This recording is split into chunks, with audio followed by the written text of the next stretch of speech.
Salut tout le monde, alors je reviens avec une nouvelle vidéo pour vous raconter encore une expérience de voyage, cette fois-ci en Espagne, comme vous avez bien vu. Et donc, si vous avez regardé, je suis partie en Équateur, je suis partie aussi aux États-Unis pour vivre. Et je suis aussi partie, c'était ma première expérience à l'étranger cette fois-ci, en Espagne pendant 3-4 mois. Ça a commencé à remonter, j'ai plus tous les souvenirs qui sont frais, mais en gros j'étais partie faire mon premier stage en entreprise à l'étranger, et donc j'étais dans un hôtel 4 étoiles ou 3 étoiles, je vous dis que ça remonte, hein. Mais je vous mettrai les infos en barre d'infos. J'étais partie avec un organisme, et donc je vais vous parler de cet organisme, des points positifs, des points plutôt négatifs, de l'expérience que j'en ai tirée. Et puis si vous avez besoin de conseils, n'hésitez surtout pas à laisser des commentaires, à me contacter sur Instagram et à me suivre dans mes petites aventures et mes prochains voyages. Alors, let's go! Alors pour commencer, je vais vous parler déjà du programme avec lequel je suis partie. Je suis partie avec un organisme qui s'appelle AnimaFest. Donc si vous ne connaissez pas, c'est un organisme spécialisé dans les jobs et les stages en Espagne. Et eux, ils sont vraiment dans tout ce qui est touristique, hôtellerie, etc. Donc ils font tout ce qui est réceptionniste, serveur, barman, etc. Je crois que c'est un peu les corps de métier, un petit peu de marketing aussi, etc. Moi j'avais postulé pour être soit réceptionniste, soit barman ou soit marketing. J'avais positionné pour tout en me disant allez, ça va bien passer pour au moins un des métiers. Et donc du coup ça a bien pris, j'ai passé l'entretien. Comme je parlais déjà un petit peu quand même bien espagnol, bah, c'est passé super bien, je parlais vraiment très bien anglais aussi. Et donc j'ai été tout de suite prise. Et donc c'est gratuit en plus, enfin c'était gratuit pour moi parce que c'était dans le cadre de mon école. Alors je sais pas si c'est un programme qui est gratuit habituellement ou pas, je me souviens plus, peut-être que c'est les entreprises qui payent. Mais en tout cas je vous mets le lien en barre d'infos aussi si ça vous intéresse. Il me semble que c'est gratuit, hein, mais à vérifier, en plus ça fait longtemps. Et donc voilà, je suis partie avec AnimaFest, donc ils m'ont aidé pour tout ce qui était papier, visa, etc. Enfin tout ce qu'il y avait besoin, etc. pour partir. On est parti pour un stage là-bas, et donc voilà, c'est allé plutôt assez vite. Il n'y avait pas beaucoup de formalités à faire comme ça en Europe, etc. Donc voilà. Donc j'arrive en Espagne, mon arrivée, galère. Galère parce que je me rends compte que mon niveau d'espagnol n'est pas si bon que ça, que j'ai pas pratiqué depuis un moment, et surtout que je comprends pas leur accent. Et en plus ils parlaient un autre espagnol, puisque j'étais à Bégur. Bégur, c'est une petite ville dans, comment vous dire, vous voyez la frontière avec la France dans le sud, il y a Rossa je crois, et ensuite vous descendez, vous atterrissez sur Bégur, et après il y a Barcelone. Mais je vous montrerai sur la vidéo ou dans le lien, parce que je suis vraiment nulle pour expliquer. En tout cas ça s'appelle Bégur, c'était un petit village au bord de, enfin à la mer, et c'était très charmant.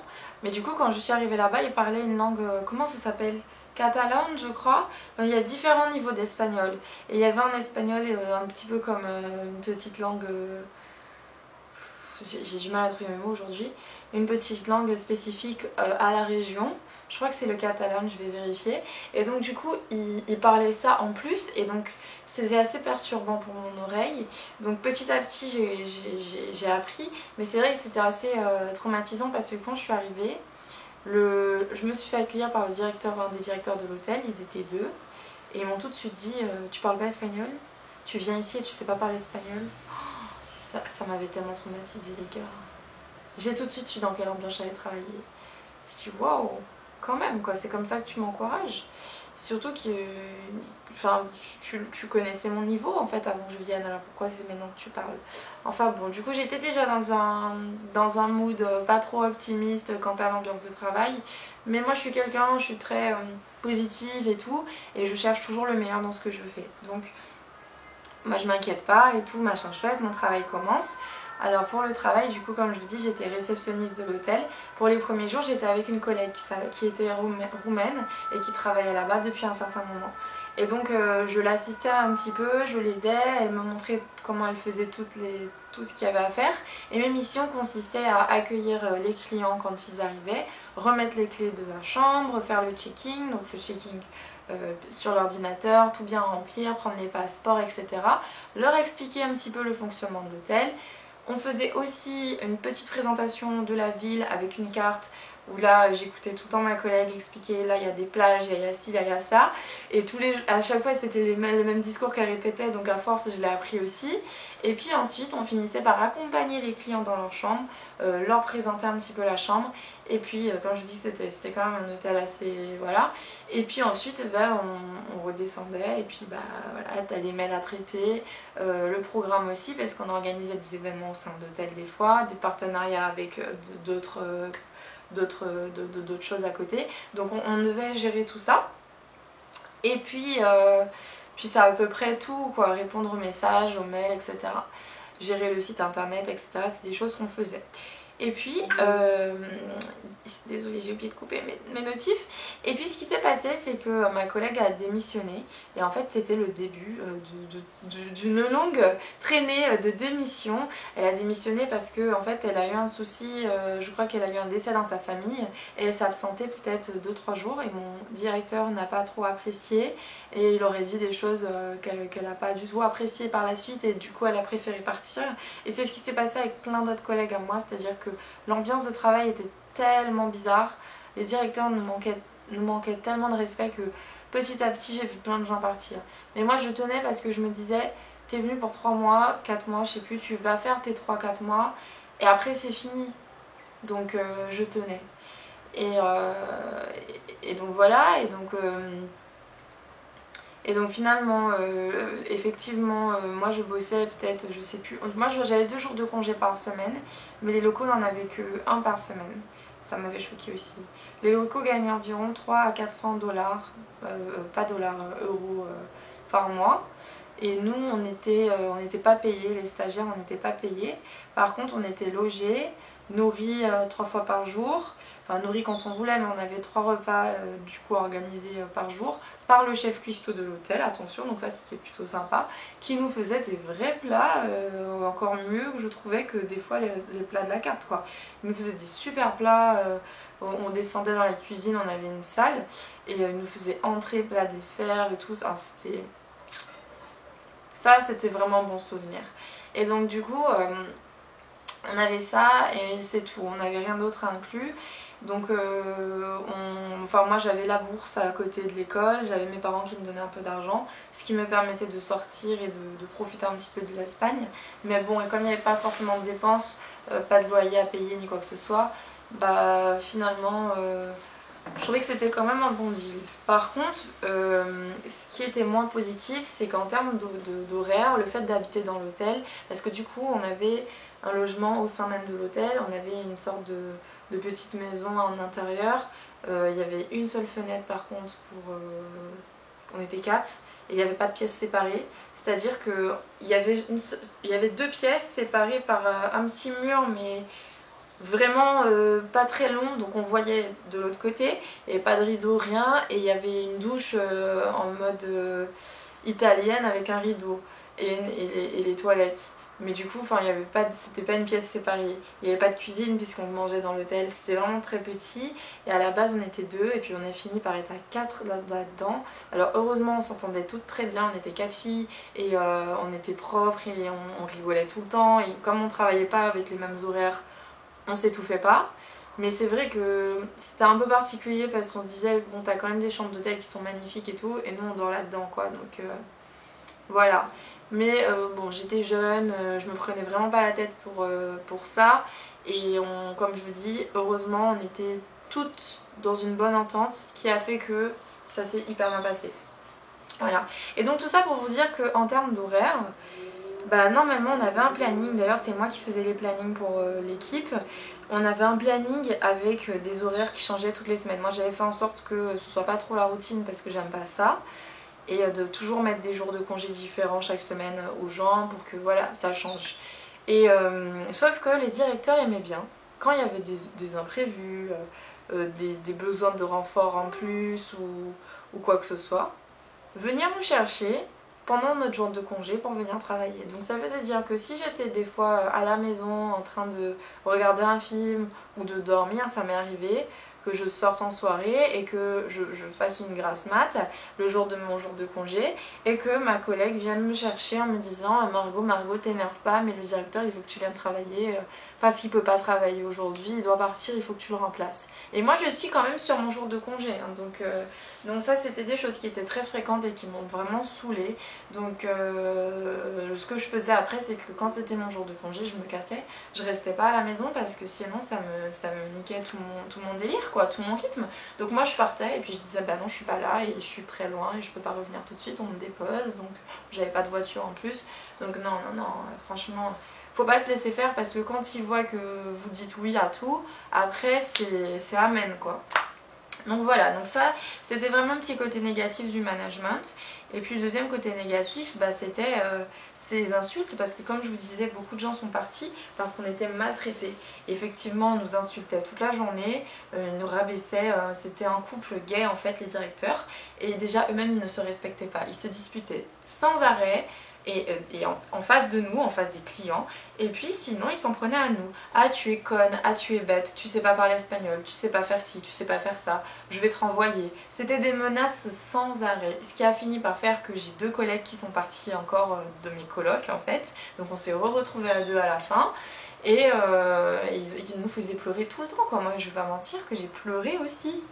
Et pourtant j'ai une bonne capacité de résistance au stress, mais plusieurs fois je me suis dit qu'est-ce que je fais, est-ce que je reste, est-ce que je pars. J'ai même contacté mon école pour leur expliquer la situation et je leur ai demandé est-ce que je pouvais rentrer et valider mon stage. Ce à quoi ils m'ont répondu positivement, ils m'ont dit que oui parce que c'était minimum 2 mois et je les avais validés les 2 mois, il me restait 1 mois je pense.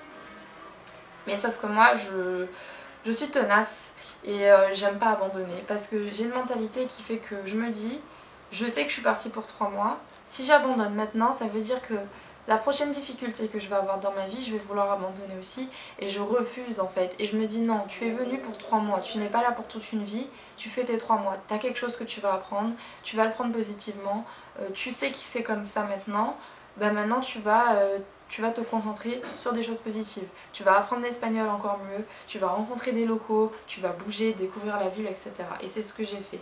Et je me suis rendu compte que c'était un rythme de vie que je kiffais, je kiffais la ville, j'ai rencontré plein de gens. Il y a des plages magnifiques, mais magnifiques autour de l'hôtel où j'étais, des sortes de criques, des falaises, etc. La ville, c'est un petit village piéton qui est magnifique. On a l'impression de s'être arrêté dans le temps, d'être revenu en arrière. Il y a plein de petits restos à tapas, des bars à tapas, etc. Et ça c'est vraiment culture espagnole à fond, quoi. C'était kiffant.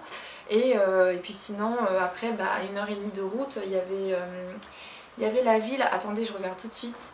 Juste avant Barcelone, il y avait une sorte de ville assez connue où on allait souvent le week-end avec mes copines pour faire la fête et pour aller à la plage. Alors comment ça s'appelait? C'est en direction... Attendez, je suis perdue. Playa d'Aro et Palamos et Lloret del Mar. Ces villes-là, on y allait tout le temps. On allait tout le temps parce que là, ça faisait tellement la... Playa d'Aro, ça faisait tellement la fête là-bas. Désolée, mon accent est pété. Et voilà, et moi j'étais juste après ça...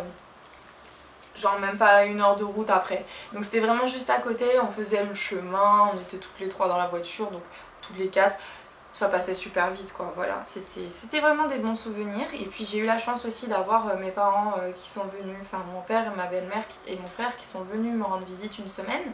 Donc c'était très, très sympa de les avoir à l'hôtel. Après ils ont changé d'hôtel aussi. Donc c'était cool, ça m'a fait du bien d'avoir de la visite. Donc voilà. Mon bilan sur cette expérience, je dirais que c'était assez particulier. Comme une première expérience à l'étranger, c'était difficile, mais ça m'a forgé et ça m'a permis ensuite de beaucoup plus apprécier d'autres expériences que j'ai eues. Je vous recommande, si c'est une première expérience, si c'est pour apprendre l'espagnol, si c'est pour vous ouvrir et si vous êtes résistant au stress, ça ne vous dérange pas de travailler avec un management bizarre, parce que je vous dis ça, vous pouvez peut-être retrouver exactement ce même stage dans ce même hôtel. Après, si c'est pour faire dans un autre stage, un autre hôtel, je vous recommande fortement de partir, vous faites votre expérience et vous verrez par vous-même.